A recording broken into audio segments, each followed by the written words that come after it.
Well, hello everyone. My name is Gabrielle and I am a second year undergraduate student in human geography at Simon Fraser University. Today I'm so excited to be talking with Dr. Richard Butler, and thank you so much for taking the time to come all the way down from Prince Rupert and speak with me. My pleasure, I'm looking forward to it. So for today's interview, I'm going to be asking some questions about the model you're probably most well known for, a tourism area life cycle model, although I guess we're all going to call it TALC for short. So it's my understanding that you published the original paper about TALC in the journal The Canadian Geographer. Why did you pick that journal, and if you were to publish something like TALC today, would you pick a different publication? Why there? It's there because I presented the paper at the Canadian Association of Geographers annual meeting in Victoria in 1980, and the convener of that session, Peter Murphy, arranged with the editor that they would produce what turned out to be the first special issue of the Canadian Geographer, dealing with the papers that had been presented. So that I think everybody that had presented papers at the session was asked if they would write them up as an article and submit them to the journal. So, if you like, the journal picked me rather than me picking the journal. And no, I mean, with all respect to the Canadian Geographer, it hadn't published many, if any, tourism articles before that special edition. It has published some since. I guess if in 1980, if I had been thinking of publishing it, it would probably have gone to Annals of Tourism Research or Tourism Management or what's now Tourism Review. They were really only three journals that existed. How it would have fared, I'm not sure in terms of whether it would have got published or not. So it really does seem like a matter of right timing, as you were discussing. Yeah, no, I feel very fortunate. I'm thankful for Peter for organising the session in the first case, and then for persuading them to do the special issue, because it did give, I think, good publicity to Canadian tourism geographers and tourism geography research in Canada more widely than we might have expected. So it was fortuitous timing and opportunity. And as we've discussed, and many other people have discussed, the TALC has obviously become a very popular model, so much so that I actually first learned about it in my high school geography classes. Did you expect when you originally published TALC that it would become that popular? And if not, what do you think has created its enduring popularity? Not at all is the first answer. No, I mean, the idea that it's been taught in schools is bewildering. I mean, it's very good. It's great that tourism is finally being considered important enough to be taught in schools. And I had a correspondent the other day from a publishing agent in Britain who was saying their son had read it at school. So no, that's great, but I would never have dreamt that at all. Why it's popular, I don't know. I remember Jan Lundgren, who was a prof at McGill in geography, saying that, you know, what I'd done was to basically write up what everybody knew, but I was the first one to write it up and put the stages of the development of destinations, you know, into a model and the particular feature.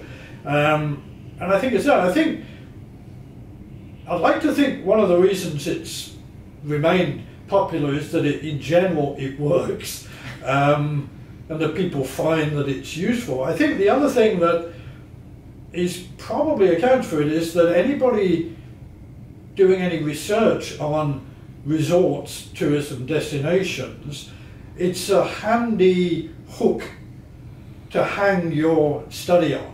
So you've got a, if you like, a conceptual hook that you can go to and then put your study in the context of the life cycle model. But other than that, I have no idea why it's lasted 40 years. You don't expect it to. You know, most models don't. No, that makes a lot of sense. And I mean, not to disparage your work or anything like that, but 40 years is a really, really long time for a model to persist. You know, a life cycle sometimes assumes that there's a finite lifespan to a phenomenon. Do you think, or would you assume that all tourism destinations have that kind of finite lifespan? That's a very hard one. I mean, there's no doubt some places have sort of gone through most of the stages in the life cycle in a relatively short period of time, 20 years or so.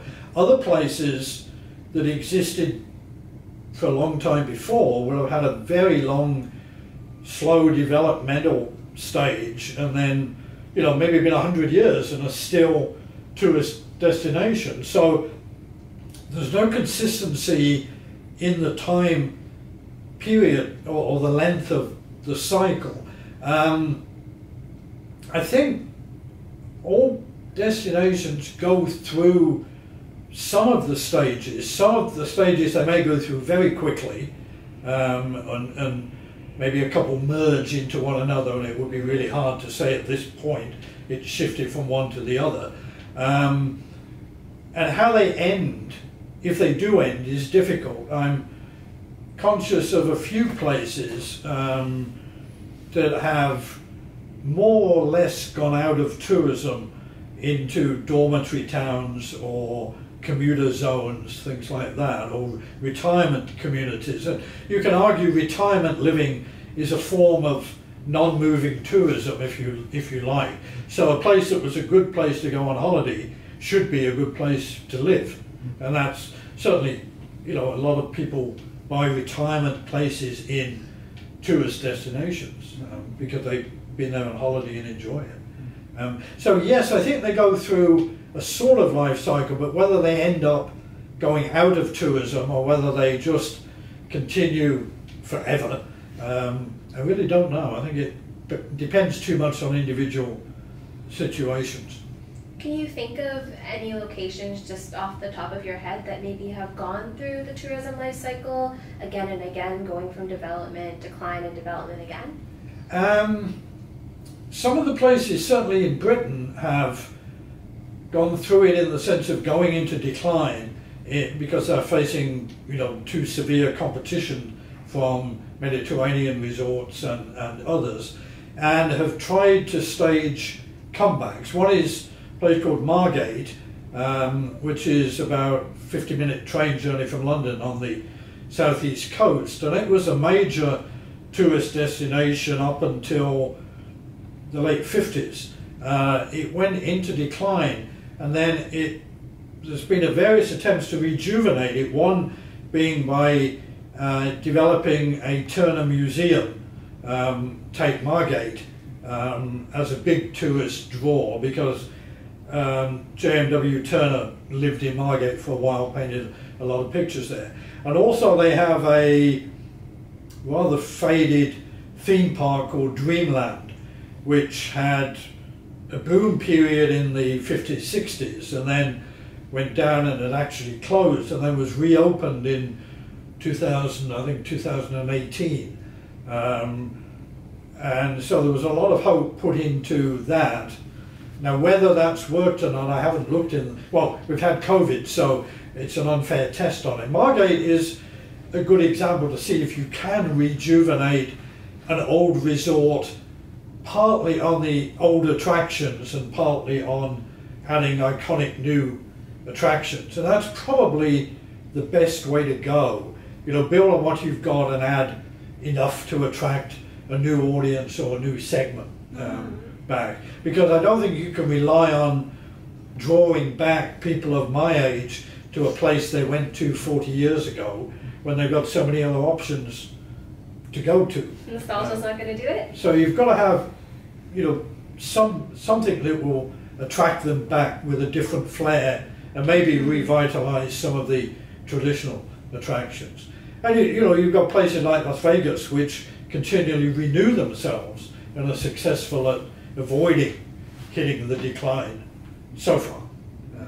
You've had Atlantic City, which is probably the North American best example of really falling on hard times until the 1970s, getting the license to start gaming or gambling, and having a boom for 20 years with casinos, and you know, at one point I think 11 or 12 new casinos and a massive resurgence, but it has now gone into decline with that, and I've got a feeling COVID will kill off another one or two of the remaining casinos. So Atlantic City, if you like, has gone through it once over a 100-year period and once again over a 20, 25-year period.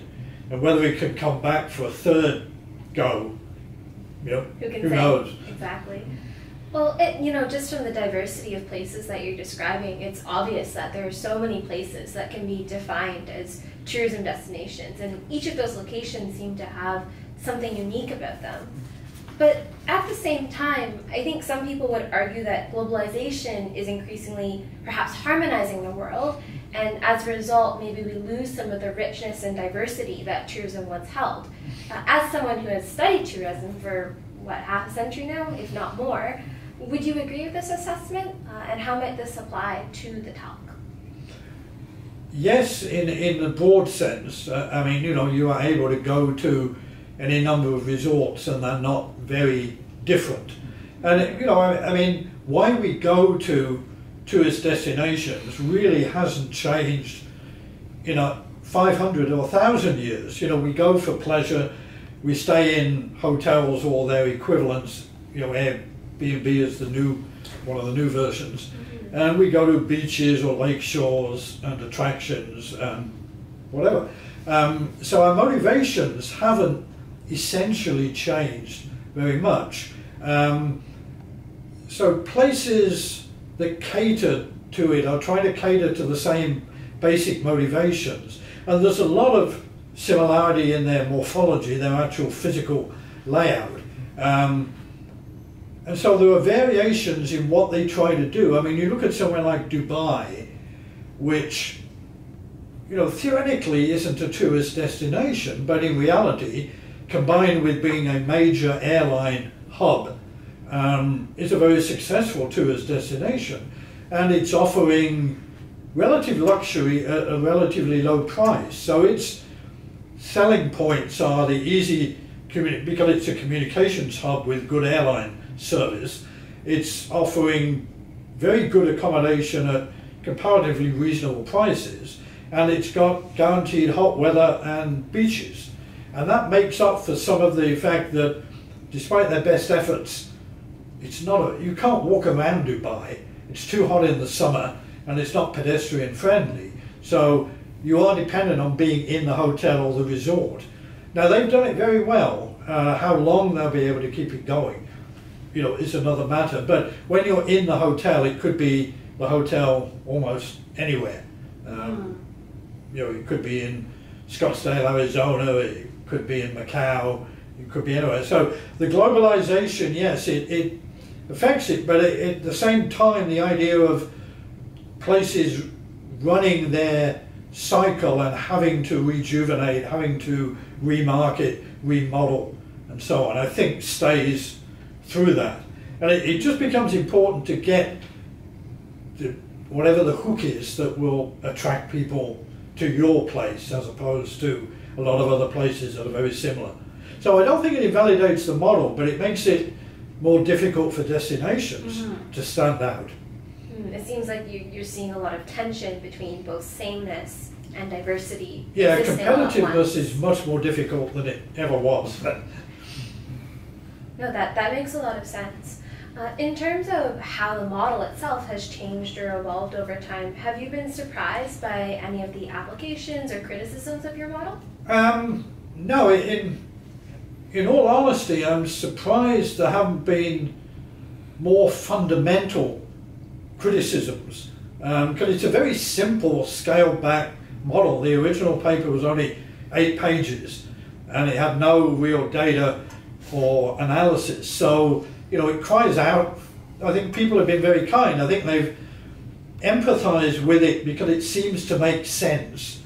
And I think to a lot of students, and I don't say this in a sort of looking down sense, but to students starting, it's a good place to look, and it seems simple and it seems to work.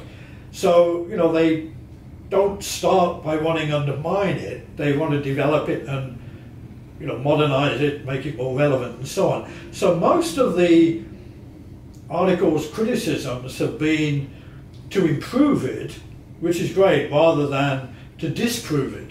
I mean, there have been quite valid criticisms. Some of them, I think, because they misjudged the scale at which it might operate, so that criticizing it that it's not working at a particular scale. I would have thought there would have been more criticism on my lack of real definition of what a tourist area is and how they themselves have changed over time, and also more criticism, and there's only one or two people that have made it, that maybe it's not so much stages as a continuum. So, it's hard, the stages are not always clearly demarked, and some things are in one stage, some in another, and it would be better to think of it moving along but not going block, block, block. Mm-hmm. And I try to make that in the article, but I mean, in the shortness it didn't do it. So I haven't been devastated by anybody's criticism. The only one that upset me was some criticism in French, which I think I read correctly, and it's funny, the French geographers do not like it. There was a very critical paper, and I can't remember the journal, which was interesting, saying just that it doesn't hold in France, and French geographers don't like it. And they didn't really give a detailed explanation of why. And so it left me curious, but my French isn't good enough to read a lot of French articles to find out why. But, it seems to apply to several of the classic French resorts,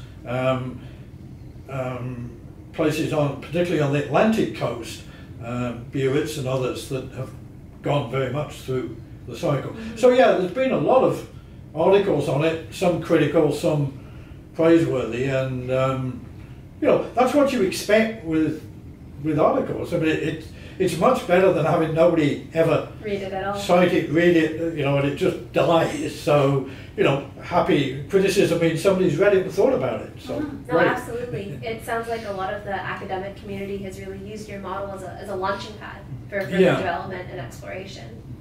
And they, some have found it works, some have found different answers. Some argue it begins differently. Some argue it's not a smooth curve. In places it dips in the middle and then picks up again. And paper last year by Bob McCurcher and Anthony Wong that there are multiple life cycles, not just one, at many destinations. And I'd agree with them. So it's good to see it's provoked people looking at the way destinations develop.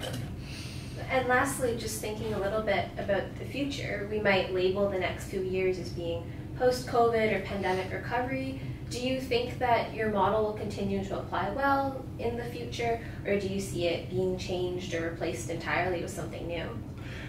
I don't think, in the general sense, COVID invalidates the model. What I think it does do is we've never had anything like COVID at that scale that shut down global tourism, shut down international, and for a large number of countries shut down domestic tourism.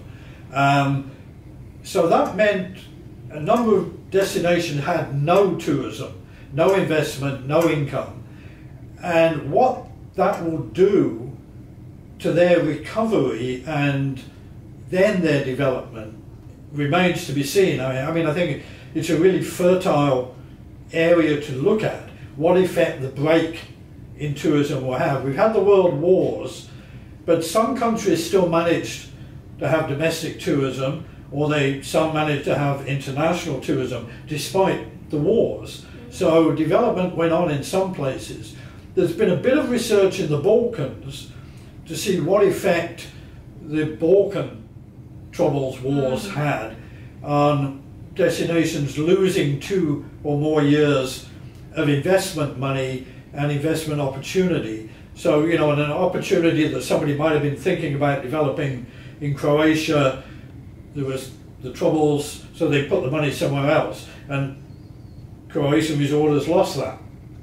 What has that done for the long-term future? So it's hard because you won't find what has not been done. Exactly. But so no, COVID, I think, you know, strengthens the need for looking at what's going to happen afterwards, much more so. So it's harsh to say it given the horrors of COVID, but it's a tremendous research incentive to look at what that means in case we have other situations, heaven forbid, like COVID. No, absolutely. Well, that concludes all of the TALC-related questions. Thank you so much again for speaking with me. It's really wonderful to put a face to a model that I've heard about and read about for years. Well, thank you. You know, it's been fun.